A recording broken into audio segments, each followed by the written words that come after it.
இன்னைக்கு ஆவிக்குரிய வாழ்க்கையிலே நாம் ரொம்ப தோற்று போற காரணம் கேட்டீங்கன்னா, The very reason why we encounter failures in our spiritual life, நமக்கு ரொம்ப புத்தி இருக்கு, we have great understanding, ரொம்ப ஞானம் இருக்கு. we have great wisdom.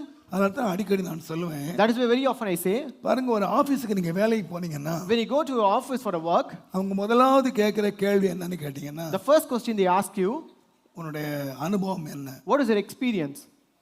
எத்தனை வருஷம் இதுல அனுபவமா இருக்கிற? How many years of experience do you have in this?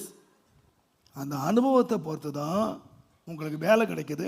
Based on your experience, you will get the job. அந்த அனுபவத்தை பொறுத்து தான் உங்களுக்கு சம்பளம் கிடைக்குது. And based on experience, you will receive your salary. ஆனா ஒண்ணா மறந்துடாதீங்க, But do not forget one thing.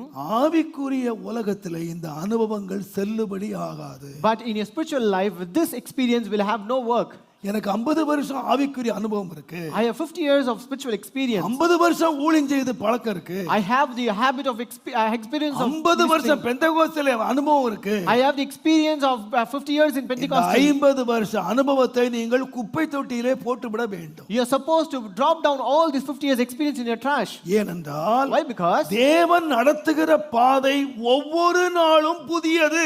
the path that God leads us is very new each and every day. நீங்கள் நேற்றைக்கு வைத்த அனுபவத்தை வைத்துக்கொண்டு இன்றைக்கு நீங்கள் கிரியை செய்ய முடியாது. You cannot work today with the experience that you had yesterday.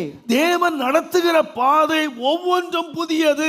Each and every path that God takes us are newer one. இன்றைக்கு சமுத்திரத்தை கடக்க வேண்டியதா இருக்கலாம். Today we may have to cross the sea. நாளைக்கு மலையை கடக்க வேண்டியதா இருக்கலாம். Tomorrow we may have to cross the நாளைக்கு mountain. அக்கினியை கடக்க வேண்டியதா இருக்கலாம். Tomorrow we may have to cross the பல fire. வருஷங்களாக நீங்கள் சமுத்திரத்தை கடந்து வந்தீர்கள். You came all the way for many years crossing the தண்ணீரை sea. கடந்து வந்தீர்கள். You came crossing the ஆனால் sea. இப்பொழுது கடக்க வேண்டிய பாதை வேறு. But now you're supposed to cross a different path. தேவன் ஒவ்வொரு நாளும் வித்தியாசமான பாதையிலே நம்மை நடத்துகிறார். God leads us each and every day in a very different path. அதனால தான் நான் சொல்லுவேன், That is why I tell you, ஒவ்வொரு நாளும் தேவன் புதிய கிருபையை தருகிறார். each and every day God gives us new grace and mercies. ஒவ்வொரு நாளும் தேவன் புதிய கிருபையை தருகிறார். God gives new mercies each and every day. ஏனென்று கேட்டால், For what? நாம் சந்திக்கிற ஒவ்வொரு பிரச்சனையும் புதிது. Because every problem we encounter is a newer one. நாம் நடக்க வேண்டிய பாதை ஒவ்வொன்றும் புதியது. The very path we are supposed to cross through is a very new one. நீ அதிலே உன்னுடைய சுய புத்தியிலே சார்வாயானால், If you lean upon your own understanding in that path, நான் தாழ்மையாய் சொல்லுவேன், I humbly tell you,